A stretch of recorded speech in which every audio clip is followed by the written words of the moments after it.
Thanks for today, Margaret. Yeah, Mhm. I think just have a chat. I can do the slides if you want, but if No, not, I'm not just going. have a chat, give people an update, Yeah, and we'll just do Q&A. And if it lasts half an hour, it lasts half an hour. If it lasts yeah, an hour, it lasts an hour. yeah, It's nice and relaxed. So yeah. No, yeah, I absolutely, really that's fine. appreciate it. And obviously, lots of hard work on your part as well with, and you'll mention the regulator as well, will you? This sort of new Yes, sort no, I of will do. I mean, DTAG, obviously, I'm yeah. not speaking on behalf of the regulator. They're quite capable of speaking for themselves. But yeah, I'll give an update on that and on Bloom. Yeah. Give an Okay. update on those. No, that's fine. Okay, so I'll start admitting people and see how we go. Yeah, cool. Here we go. So admitting.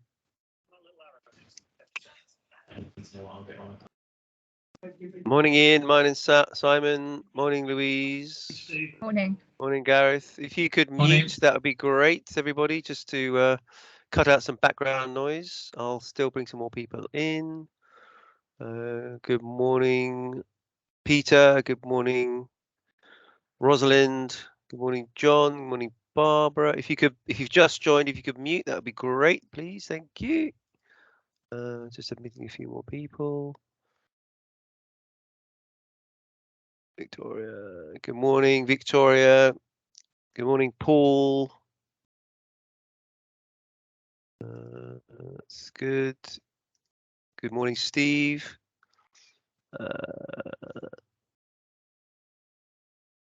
Good morning, Julie. Bob, I'm going to mute you if that's all right. So mute. And I shouldn't name and shame, but I will mute a few people. Sorry. Here we go. Just bringing a few people in. There we go. Oh, more joining. There we go. If you've recently joined, if you could go on mute, please, that would be excellent. Thank you very much. Just get that sorted out. And then there's some more joiners. And Ben. I assume, Margaret, you can hear me okay? I assume my Wi-Fi is okay and fine. Okay, good. Just want to make sure it doesn't drop out and all that, so that's good. Morning, Carlos. Good morning, Derek and Jackie. Morning. Good morning. If you've recently joined, if you could mute, that would be great, just to get rid of some background noise. Carlos, I'm going to mute. That's very kind of you, Carlos. Thank you. Okay, it's 10:32. We're nearly there. Let me just enter a few more people. So, good morning, everybody. Welcome to this week's coffee morning at Pension Playpen. For those of you who don't know me, I'm Steve Goddard, CEO of Pension Playpen. These are weekly events held which we feel provide lots of informative information and an opportunity and a platform to discuss hot topics. And Margaret, I'm not sure if you've been described as a hot topic before, but I think it's a good description. Many of you will obviously be aware that Margaret was going to speak a few weeks ago, so we're very pleased that we've got Margaret back, nearly fully fit, but I'm sure you'll explain a little bit about that, Margaret, before we start. We are recording this session, so is everybody happy? Louise, Carey, Sarah, everybody's happy we're recording this session? And without further ado, I'll hand over to Margaret. I think this is going to be a fairly informal session, giving us an update on pension scamming. As usual, if you want to ask a question, please raise a hand or go into the chat room and I'll bring you in. But either way, raise a hand and we'll try and do it on an ongoing basis, I guess. Margaret, over to you. Okay, thanks. Thanks very much. And yes, my apologies for having to duck the previously booked session, but I can assure you I wasn't having fun somewhere instead of speaking to you about pensions. I was actually suffering COVID in the Arctic, of all places, with no facilities, locked in a room. It was pretty dreadful. I would much rather have been speaking to you about pension scams, but but recovered from that pretty well. And here we go, back again on pension scams. They just don't go away. But it was just to try and update you on a few things that have happened, and I'm sure lots of them will be very familiar to you. But as usual, I'll say I can talk for Britain on scams, and you know, I do want you to get opportunities to ask questions. So do interrupt, and I'll try very hard to spot you in the chat room or see if there's a hand up. So first of all, I thought, given lots of commentary recently, I thought I would just quickly differentiate between pension fraud and pension scams, because we do tend to get a little bit confused between the two. And I think regulators and the police get even more confused than we do. But the first thing is talking about pension fraud, which is a very serious business, costs about £4.5 billion a year from the pensions industry. And it consists of things like internal fraud, service fraud, where charges are not value for money, shall we say, cyber fraud, which we all know about, identity fraud. And the main thing about pension fraud is that, as with all fraud, it's criminal. There's a very high bar of proof. But the important thing from our perspective is it targets the scheme or the provider. So we tend to, look at fraud slightly differently. And if we look at a pension scam, it actually involves deception. It could be fraud, but mainly it's deception, misrepresentation, or omission. And it's to encourage somebody to transfer from a registered pension scheme to somewhere else. And it usually involves an investment scam, pension liberation scam, where people access their pension assets sooner than they're allowed to. It can also be fractional scamming, which is skimming, and that's where lots of people have their trotters in the trough, taking little bits of fees, which add up to an awful lot. And there's also impersonation scams, where a scammer pretends to be a well-known household name, and they're very, very clever, attract people in and take the money, and sometimes they even show them their investments doing very well, but behind the scenes there is nothing there. They've legged it with the money. We've also got recovery scams, where people take fees to try and, recover anything that's been lost. And taking fees up front is a bad thing, because it's very difficult to get money back. Those are generally claims management companies, but others are in the mix as well. And it can be a two-stage scam. So a transfer can go to a perfectly legitimate place, but then springboard from there into an investment scam. Now, there's not a lot we can do about that, and you do have a bit of protection as a trustee or a provider if somebody does that, but it still means loss of money to the member. But as a scam, there's a lower bar of proof, and you can use your judgment for a scam. And importantly, it targets the member. It doesn't target the scheme, it targets the member.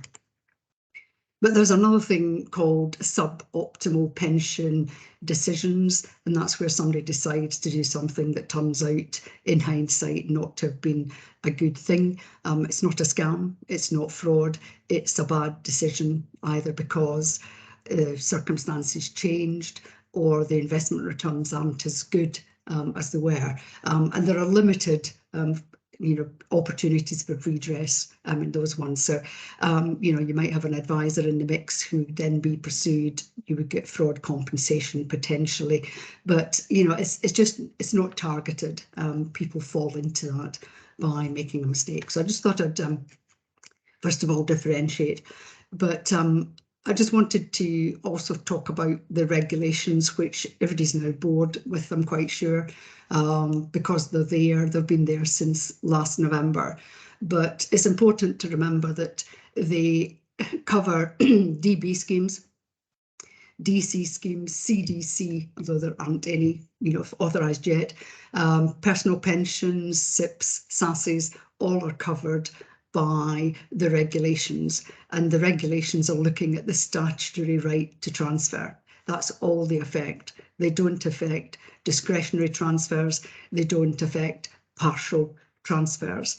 They don't affect drawdown or cashing in of your DC pensions at the right time. And what the regulations do is they give you an opportunity to legally refuse to pay a transfer where you've got doubts about it. Before, you had no choice but to pay it if there was a statutory right. With the regulations, the statutory right falls away, so you can actually refuse, fairly safely, refuse to pay. And you can also request information, so that if you need information to make a decision, you've got the right to ask for it. And also, there's you can require members to take free guidance from MAPS under certain circumstances. So it's all going in the right direction. And the way that it limits the statutory right is by requiring 2 conditions to be met for there to be a statutory right. And the first condition is actually quite straightforward. Is it a particular type of scheme? And if it is, it gets a buy. As long as you can, safely say that it is what it is and it's not cloned, then, it's fairly safe just to process the transfer, no questions asked. But everything that isn't one of those prescribed schemes falls under condition 2. And the conditions under the second one are that there's an employment link where it's an occupational pension scheme. There's a residency link where it's a QROPS, and that there are no red or amber flags when you do your due diligence. So that's kind of in a nutshell what the regulations are, what the regulations do. But of course, there are a couple of what I call elephants in the room.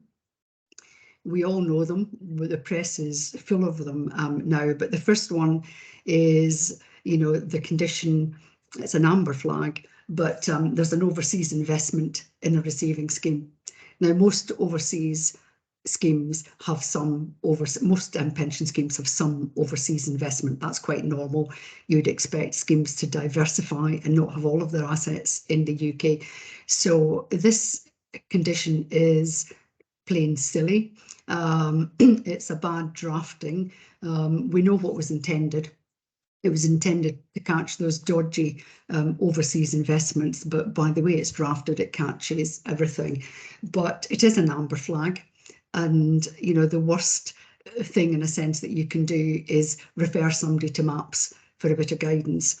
That's not going to be terribly helpful, because all MAPS will do is say, oh, it's a fairly common overseas investment, on you go, and what that will do is add a bit of delay. But it's one of those where you could use your judgment and pay under discretion rather than wait to see if there's a statutory right created by a MAPS appointment. The other one that causes a bit of trouble is the subjective nature of high risk investments or high charges. And I think that's a fair criticism, but I would say that again, it's looking at egregious examples. And a rule of thumb on high charges is it going to cost the member an awful lot more than is going to, cost them if they stay in your scheme. I mean, that's a reasonable judgment. But what the regulations are really looking for is lots of layered charges, hidden charges, charges that members don't know about. But it is impossible to say what's a high charge and what's high risk. But the PSIG code sets out a number of examples. You'll find examples on the FCA website as well. The third elephant, if you like, is incentives to transfer. That's the one that causes most trouble. And the reason it causes most trouble is that it's a red flag. It's not an amber flag that you can solve by referring to MAPS. it really means there is no statutory right if there's an incentive. Now, a lot of people say, well, you know, what's an incentive? And that's a pretty good question. The regulations don't define an incentive particularly broadly. You know, it just says an offer of free pension reviews or cash back. You know, but it says this is not an exclusive list. So anything that could be seen as an incentive to somebody to transfer from their scheme to another arrangement is, whether we like it or not, an incentive. And a bit of work might need to be done to ameliorate that. But having worked for years on incentivised transfers, I have actually quite a low tolerance for incentives, and I have to ask providers who pay incentives to say, well, why do you pay an incentive? Wouldn't someone want to join you, pay their transfer value into your business if you don't pay an incentive? The problem is a lot of them are at it. And they pay pretty small incentives, and we all go, yeah, well, you know, if you give somebody a pen or if you give somebody 50 quid, it's not a big deal. But in the law it is. So you've got to be very careful if you face an incentive to transfer. Now, it can be disguised as something else. It could be a fee just to set up an account, you know, a payment to set up an account. And you could argue that that's not really an incentive, provided the provider has lots of accounts where people haven't transferred any money in and they've received their incentive. But this is where you probably do need to take some legal advice and be sure, because there is no boundary within the regulations as they're set at the moment.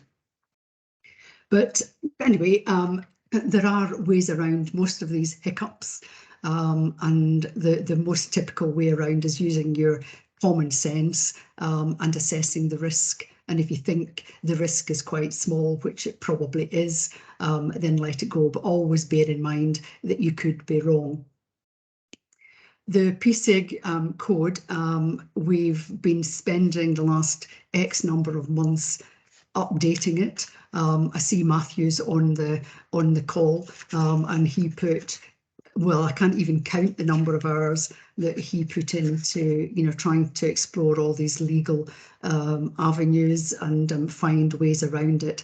And we've got some fairly solid guidance which will be coming out very soon. It's already gone out for peer review in the industry, so some of you around this group might already have a few thoughts on it, but it's definitely coming out fairly soon.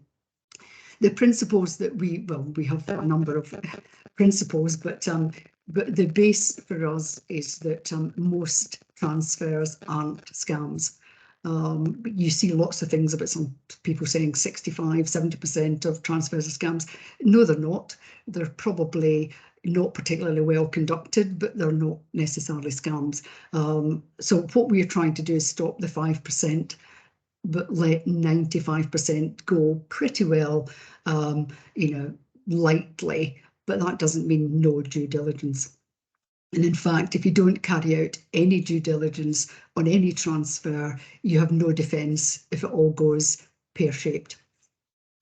But there are various mitigants, things that you can do to make it easier. And one is use a green list or a clean list. And that's a list of schemes that you've already done due diligence on and you're happy that they don't, you know, make a scam. And the regulations allow for green lists, even though they don't call them out.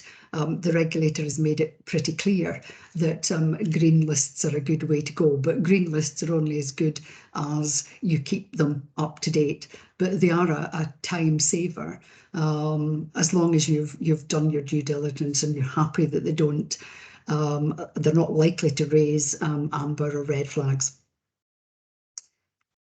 The other thing you can do, as I mentioned already, is use your discretion.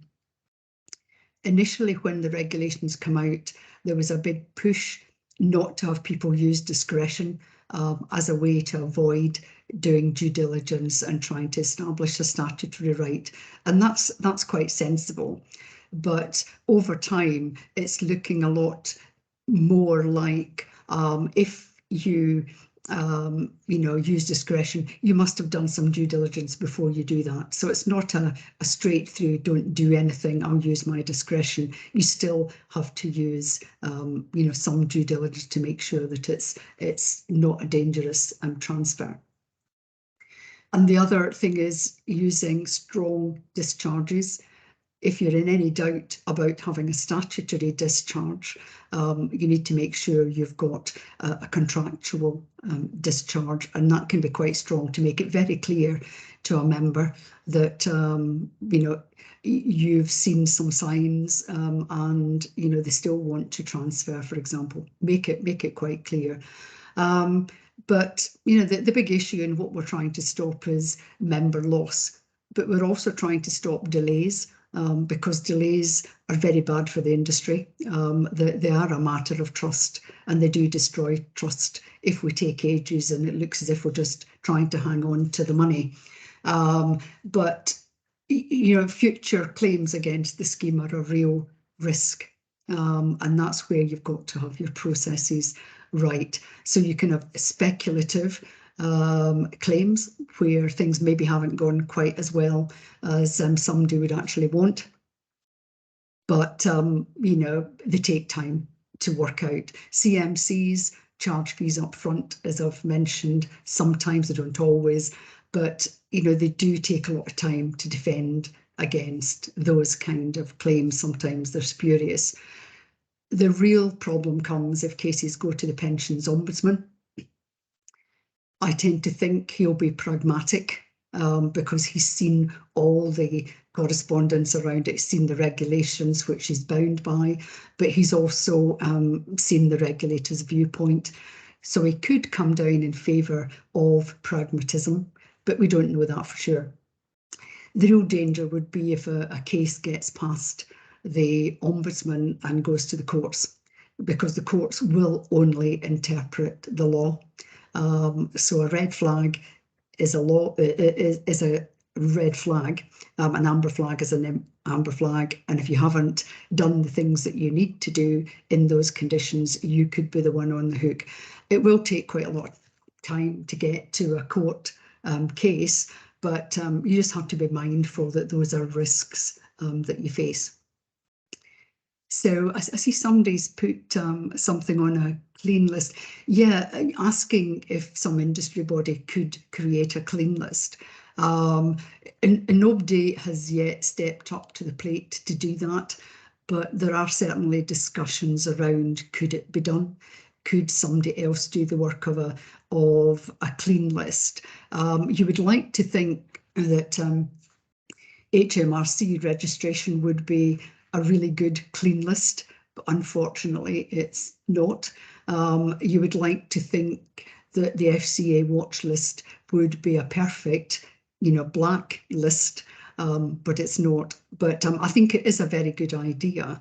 But somebody would have to set it up, somebody would have to run it, somebody would have to take all the flack, and PSIG has no money. So in some respects that's quite good, because any scammer trying to pursue on what was said would have a struggle getting any money from us, but nonetheless it's a sort of fairly hazardous thing to do, largely because the more people who've got access to a public, pseudo-public clean list, the more opportunity there is for things to leak. So at the moment, we rely on administrators keeping a list themselves, and they can keep it fairly low key, fairly quiet. But you've just got to be very careful with clean lists. But yeah, it's a great idea, and I think it would be useful. Whether it will happen or not is another matter. But we now have changing subject slightly, but we have TPR scams strategy has been published, and that's pretty good. It's a 3-year plan. and for the first time, it's linked directly into Bloom, which is pretty good as well, given that Bloom has been refreshed and re-energised, and I'll talk a little bit about that. But the TPR 3-year plan isn't actually a surprise. It's saying everybody has to work together. You know, so you have to engage with members, you have to investigate, and when I say you, I mean Bloom partners. And interestingly, talking about setting up perhaps a sandbox to test industry solutions. I don't quite know how that'll work, but it's an interesting thought. But the important things for trustees around the TPR scam strategy is it really puts quite a strong onus on schemes to do the protecting, because it wants anti-scam messaging to go from schemes at different points, including annual benefit statements. We do a lot of that already, but it might just stretch the bar a little bit. You're to engage savers, which might mean doing a little more than sending out a leaflet. It might mean talking to members, and after all, that's what scammers do all the time. So it'd be useful for us to get into the habit of talking to members at key points. There's quite a highfalutin one, which is to improve financial literacy in the UK. It's quite a tall demand of a scheme, of a trustee or a provider, but you know, there is a financial awareness strategy for the UK, and the regulator will be looking for schemes to participate in that in some way. And naturally comply with the PSIG code, which you know is sort of reflective of the regulations and various other bits and pieces. There is an interesting point, which is make the code mandatory, which is interesting because that's never been done before, where an industry code becomes mandatory. But you know, I tend to say the industry code is there to help guide good practice. Regulations are there to, you know, be the mandatory part of that, but we'll see how that goes.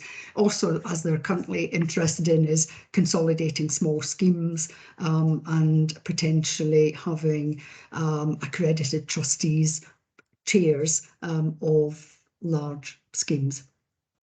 No real surprises in there, but it is actually backed up by a published strategy, which is useful, and they actually give timescales for some of these things to happen.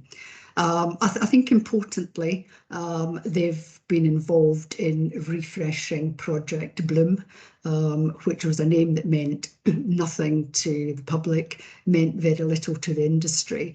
The Working Pensions Committee thought it was, you know, a waste, you know, not to have something recognisable. And I think that's true, but the intention of Project Bloom, sadly, was never to be public, was never to be shown in the industry. It was almost like a secret club looking at what enforcement could actually do about pension scams.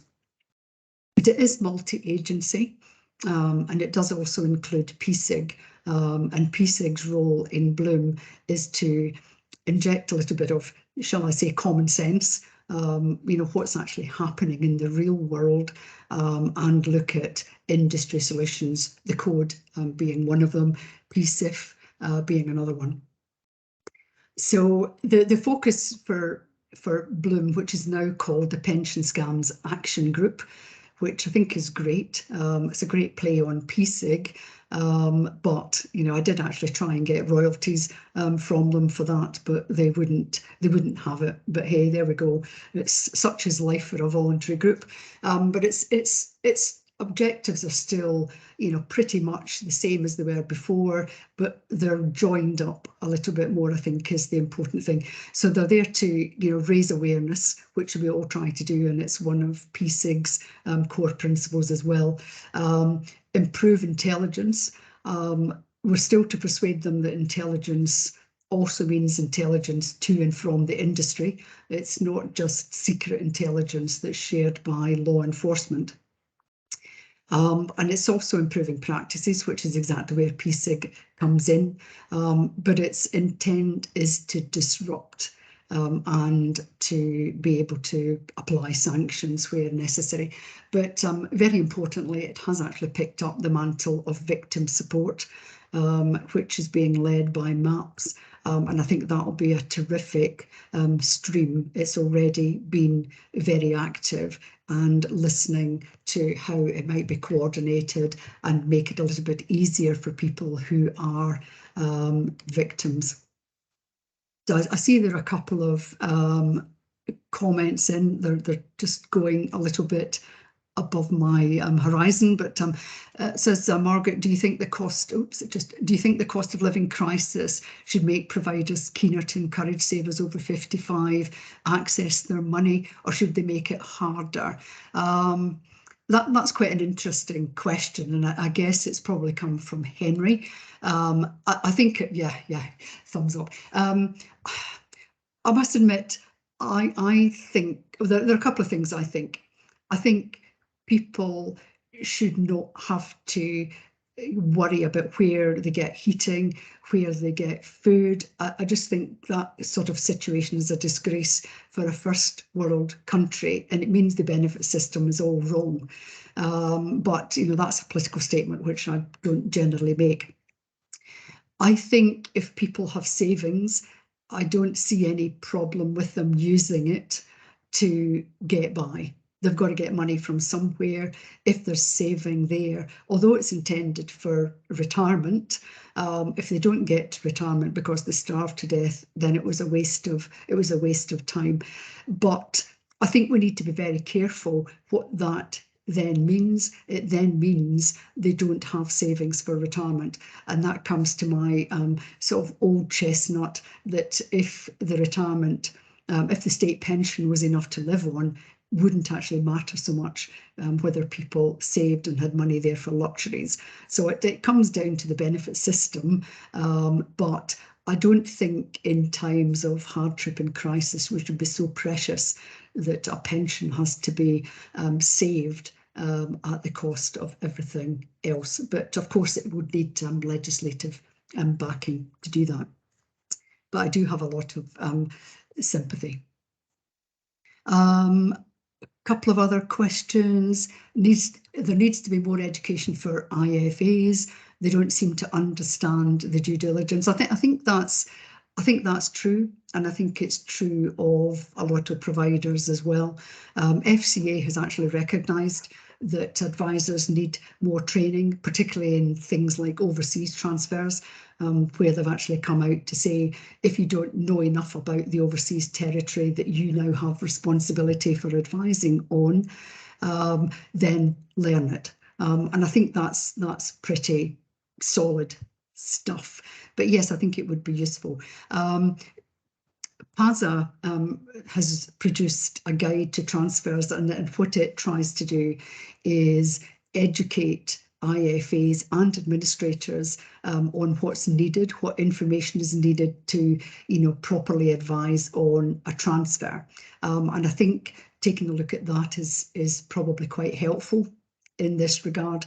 And it does actually have a centrally recognised, agreed by all parties, standard information form for transfers, either to be sent by an advisor or used by an administrator. And I think it should be followed in all cases. And then the advice, I think, would be a little bit better, unless the advisor's completely duff, and in which case the FCA should be taking action against a company with duff advisors. Anything else? Yeah, I think I've probably covered them, but if there's something I haven't covered, perhaps Steve, you could give me a shout. I thought I'd just take a couple of minutes to. Oh, sorry, Sarah, you've got your hand up. I just see a yellow flag. Thank you, Margaret. I wondered if I could ask you a question, please, in relation to the pledge to combat pension scams. Yeah. For professional trustee firms that obviously look after numerous different pension schemes, and in particular what Doriada have been doing to try and themselves pledge to this. At the moment, there doesn't seem to be any real guidance about how we can pledge to do that as a firm looking after several pension schemes. And we have approached the pensions regulator, who unfortunately our contact there who was looking at it is left. So I just wondered if you had any thoughts on that, or if you had any suggestions on how we could move that forward. Yeah, I think one of the there are a couple of things. One is a pledge is a pledge. And it's an undertaking. You say you're going to, do all these things, and it's to the best of your ability, in a sense.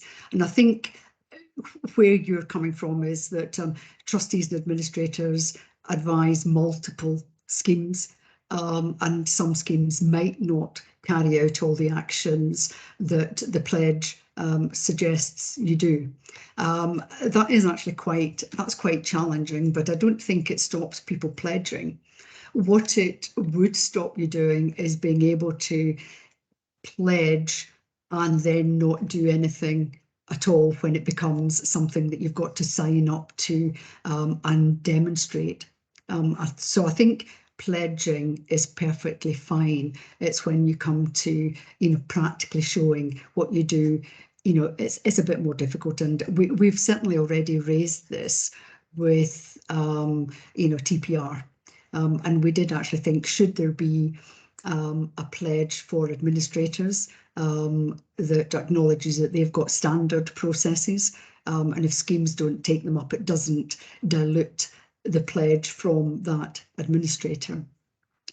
Or should there be a pledge that's at every single scheme level and every scheme has to sign up and acknowledge? We haven't quite got there yet, but I think if I was you, I'd be basing my pledge on what I as a trustee hold true as good practice and what I try to get others to do. I don't know if that helps, but that's where we stand at the moment. It's it's a pledge to do your best. Later on will come the certifying, which is the accreditation side of that, and that's where there'll need to be a bit more thought, and particularly around practical things like how does this apply to a third-party administrator with 200 clients, and one of them says, I don't care what good practice is, I don't want to do it. There are lots of things hidden within that, but that's the best I can answer it at the moment. Thank you very much.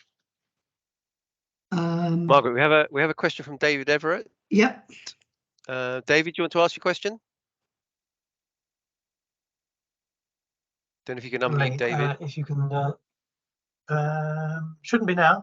Hopefully you can see me. Yeah. Yeah, it really was a question sort of digging a bit deeper into the regulator's new scams strategy, because I found the document a bit hard to digest, and thinking back to what the Work and Pensions Committee said, where they were looking for something more statutory, they were looking for, I think, more resource. I just wondering whether there was something of substance going on here rather than the sort of normal sort of reinvigoration of issues that TPR tends to do every year or so on scams. Yeah, good question, David. And I probably should have mentioned that, PSAG, which is the action group, which used to be Bloom, has actually now got a budget.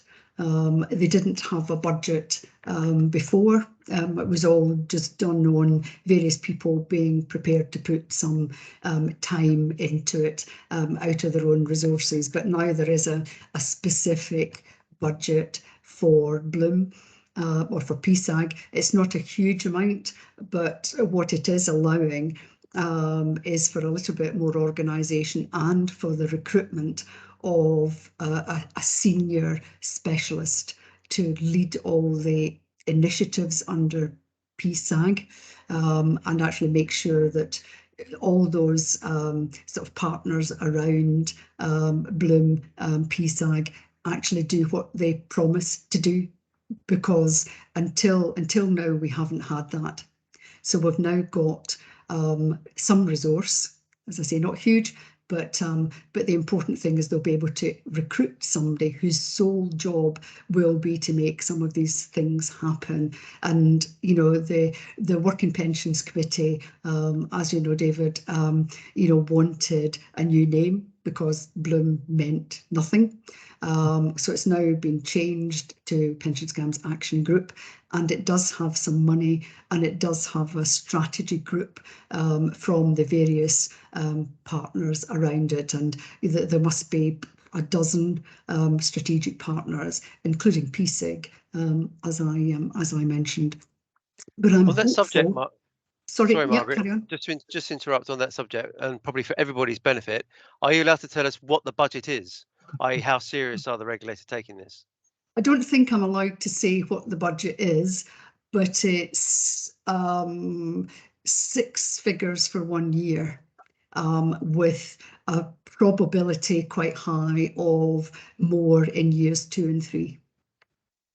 So it's enough to be meaningful. That's your impression. It is actually. I mean, while I would have liked more, and I would have liked more to be given so that some funding could be given to PSIG, because we do everything voluntarily, and I pay for all the hard stuff out of my own personal piggy bank. So there's no money available to give to anybody else, but I am pleased that there's enough money to be able to employ somebody to make a difference. I think it's a start. I think if they start delivering, which they ought to do, then more money will be forthcoming, because, you know, honestly, it's better to spend the money on prevention than it is to suffer the consequences of pension scams, or any kind of scams actually, but pension scams end up costing us all a lot of money. See, Ian's got his hand Ian, up. you got a question? Yes, thank you, Margaret. Just following up on David's question, there's a lot of focus at the moment upon the good guys in the industry doing a better job, but a lot of us in the industry are well aware of the frustration and disillusionment created by the consistent lack of support from the authorities. Action fraud, for example, has been widely viewed as a black hole. Whistleblowers reporting to the FCA have been routinely ignored. What signs of genuine hope do you see from your involvement in the industry of a more receptive and cooperative attitude from the regulators? That's a very good question, Ian, and I share your frustration. I've worked on this for years, basically doing for nothing what I think regulators should be doing, because I think it's their job. I agree with you on sort of FCA and action fraud, and you know, Tommy and I have spent 4 years at least trying to get action fraud to be fit for purpose. I'm hopeful that where they're round the table with commitments to the pensions minister, now that wouldn't necessarily hold the biggest amount of sway, but when you've got a minister sponsoring PSAG, I think that's helpful. So he can hold Treasury as much as possible, HMRC, FCA, etc. He can hold them to account at government level if they don't honour their obligations. But to be honest, we have been here several times, and I'm as much a cynic as anybody else. I'll wait and see what happens. But I am, as I mentioned earlier, I'm very encouraged by what I see coming out of MAPS, who are leading on victim support. I've fought very hard for victim support, and the messages coming through, and I'm part of that working group. So the real development there, I think, is great, where we could end up with single place reporting for a victim, so that they don't have to work out, do I go to the FSCS, do I go to the FCA, do I go to the TPR, do I go to action fraud, do I go to the police? Take a lot of that out, that complexity out. But yeah, time will tell. But yeah, I do get fed up and a lot of others get fed up trying to defend when, there isn't anything other than, carry on the good work, chaps, from the authorities. I'll probably get Margaret, just to say again, this is just another idea, I guess. As Henry said earlier in the chat, a lot of the scams seem to relate to personal pension. Is there any statistics on how many of the scams are personal pension related and how many are occupational pension master trust related? Is there any stats on that? Number one.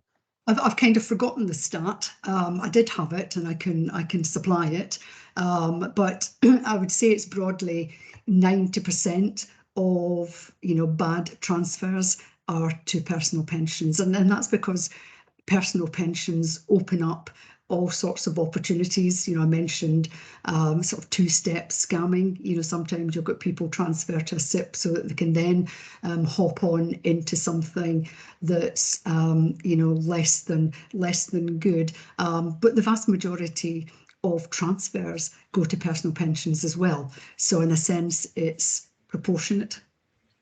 But Right. I would say that SIPs and international SIPs, which are UK SIPs with overseas investments, and SASs are now the vehicles of choice. It's rarely occupational pension schemes, and that's because it's hard work now to be able to effect a scam through an occupational pension scheme. But it's not impossible, and it could be a clone rather than a bona fide occupational pension scheme. So on that theme, do you think for everybody's benefit, and I know we've got a few providers on here, including Scottish Widows, for example, they will pay a levy for each member. We know this. For the sake of 10, let's call it 10 pence. I have no idea what the numbers are, but let's call it 10 pence. For the sake of 10 pence, wouldn't that encourage more money to PSAG or PSIG or somebody independent to run a clean list? So if the FCA and the regulator turn around and said, right, we're going to add 10 pence to the levy, which really in real terms is peanuts, would that not contribute to PSIG, PSAG, an independent to say, let's create a digital hub, and it's going to cost, I don't know, 50 grand, 100 grand, but they come from the 10p's. Is that not sensible? Yes, it is kind of sensible, but I can tell you straight away that if money came from the levy, it wouldn't reach PSIG. It wouldn't reach PSIG. It would have to go to a government body. And to be honest, that's one of the reasons why PSIG can't be funded centrally. It's because there's somebody else within the government circles who could do everything we do, notably the pensions regulator. So we don't qualify. So there's no way that money could go to, PSIG to set up a clean list. The money would have to come from industry directly, and that's not beyond the wit of man, but we would need to work out how we would do that. We're also in PSIG looking at, which is the opposite, the other side of the coin, looking at a database which would be set up for any scheme to fire in information on schemes or players where there's some suspicions of a scam. We do that at the moment through the Pension Scams Industry Forum, where we talk about it and then tell regulators and enforcement what we find and hope that they eventually take action. So it's possible that a body could either be set up or PSIG could take it on, but we would need to get money and we would need to get it from the industry. There is no other source of money for PSIG. Okay, Henry, you've had your hand up for a while. Do you want to? Yeah, I mean, just to give a slight bias to what you said about my comment, I was actually saying that most money that gets scammed comes from non-standard investments, typically unauthorized investments, which are held on SIP platforms. But that there are hardcore SIP platforms that don't have non-standardized investments that could sit easily on a clean list, because there would be no chance that the money could be taken off. So Romy made the point with Pension Beaver, they have a overseas equity funds, which is currently being red flagged because people say it's a non-standard funds. If people did their due diligence properly, they'd realise that it's actually the BlackRock pooled fund, which sits on almost all the DC platforms as a standard fund. And it's this which we could do so much with. You know, we could just simply put those simple SIPs, which are effectively no more than personal pensions with standard funds, onto a whitelist. And then those which give access to UCITS and things like that, they're the ones which we can actually red flag and say you really got to be careful with. Yeah, I agree, and that really is what providers can do with a green list. They could green list, white list, green list, clean list, whatever. We tend to call it a green list because it's got less implications than clean, but you know, that's just semantics. But yes, that is possible, and you know, I wouldn't be surprised if people put Pension B on a clean list because they take a judgment that, you know, while it has overseas investments, as I said, that's a bit of a silly, you know, regulation. They could put it on their clean list and just pass transfers through, but they are taking a little bit of a risk because it is an amber flag and somebody could come back later on and complain about it. But again, it will come down to, you know, the TPO and how sympathetic he is to that. And we will know the policy intent on there, which is not to target standard, you know, overseas investments. So I'd be very surprised if people can't put a Pension B, for example, on a clean list. The problem for Pension B isn't actually overseas investment. The biggest barrier is giving an incentive. And that probably needs a little bit of work. Yeah, that's a problem they have in common with Wealthify, Hargreaves Lansdown, AJ Bell, Aviva. Everybody has an incentive plan of some description. I know they do, and that's something that, yeah, I agree, they all do. Doesn't make it right that they're all doing it, but one stopping it would, you know, create an imbalance. So they perhaps ought to all get together and say, let's stop this incentivizing, because it's really just a marketing budget. But I'd be very happy to talk to anybody about how they think it wouldn't be an incentive, or we might need to have the law changed. Great answer, Margaret. Rosalind Connor of ARC, you have a question, I think, and then I'm going to come to Louise White. Put you on the spot there, Louise, but I'll come to you in a minute. Yes, I just have one question about whatever colour these lists are going to be. The green list, clean, white thingy list, the list that is good. I'm just always nervous with those that if you put someone on a list, it stops you inquiring. And it just means, if I'm going to be cynical about this, some of these scam people put a lot of effort into their scamming. What I would just desperately be doing is getting myself onto a clean list somewhere. And if I did that, I'd be safe. And that's what slightly worries me.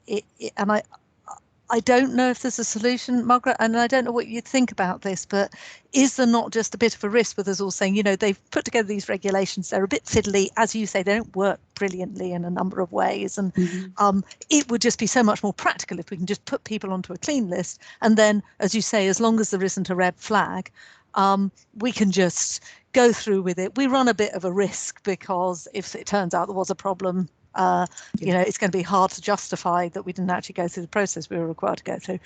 But you know, is there not a risk with clean lists that they become a valuable resource that stops people looking even less than we looked before this legislation came in?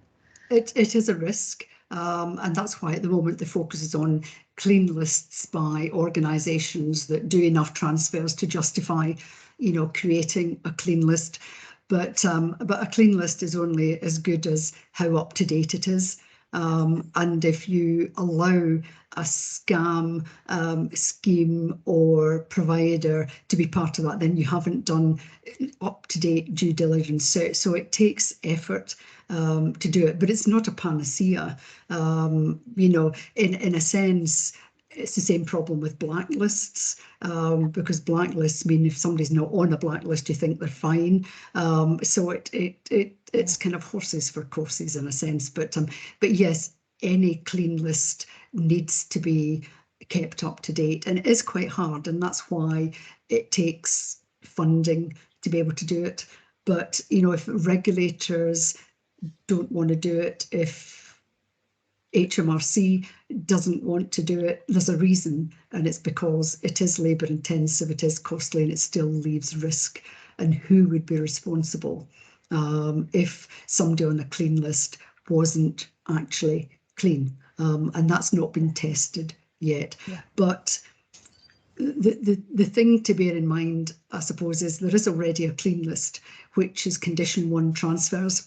And it's actually quite a daft one in some respects, because you know, all of the master trusts, and I'm sure all of the CDC schemes that eventually get on it will invest in overseas assets. So it's already, you know, created a little bit of a hiccup.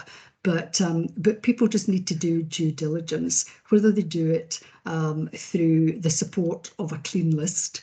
There's still jeopardy, there's still risk, but we're trying to stop scams, and we're not trying to stop every single mishap that could happen to a member on a journey. Great question, Rosalind. Great question. So Louise, I'm going to put you on the spot here from Scottish Widows. What is your experience as one of the major providers in the UK? What is your experience? And are we moving in the right direction with PSAG? You've got to have something that you could walk into. Put me on the spot, and I'm not a spokesperson for Scottish Widows. I think as a provider, we very much focus on educating members and customers on looking out for scams, and I think that's a really important part of this. But yeah, we definitely welcome any work that's being done by the regulator. And that's what you want, isn't it? Thank you. Thank you. That's important, because everybody's got to be involved, Margaret, as you said earlier. Everybody's got a duty. I mean, you know, there's, I think, about 54 people on this call. And you know, everybody's got a duty in this space, and if we've been in the industry quite a long time, which some of us have, yeah, you know, we want people to think good of our industry, not ill of our industry. And whatever, you know, whatever the regulator, PSIG can do is good. Maybe there is a space for an independent hub, maybe an API connectivity hub, but I don't know. Henry, have you got another question, by the way? You've still got your hand up. But again, you need to talk about funding. You know, is that going to cost £20,000, £50,000? Is there a commercial angle? Because no privateer is going to do a hub if it's going to lose money. So it's a feel-good factor, isn't it? I guess, to a point. So Henry, sorry, go on. I just posted my question, but it's this: that we've got to remember there's a counterfactual to this all, and that is that if people don't engage and consolidate their pensions, they end up in a mess in retirement, which gives people a different set of problems. So the balance has to be, as Margaret has said, that we've got to try and make it easy for people to do the right thing and hard for them to do the wrong thing. I couldn't have put it better myself. I think that's exactly what we're trying to do, but sometimes there can be a little bit of overzealous behaviour, and it's trying to protect trustees, providers. There is a little bit of that, but I think for the most part, transfers do actually proceed pretty swiftly. Whether it's DC transfers or DB transfers, they do proceed reasonably quickly, but it does all at the end of the day come down to judgment, and that's a trustee's job. We sometimes forget it because we think it's just all rules, but trustees are there to exercise judgment, providers exercise judgment, and I think we need to encourage people to, you know, take the right, you know, sort of level of risk, you know, and, you know, do what they can to help individuals not lose their money. Totally agree. Totally agree. Okay, it's finishing up time, I think, Margaret. I think you've done a fantastic job. Many thanks from all of us for your comments today. And I know you struggled a little bit with your post-COVID symptoms, but you did very, very well.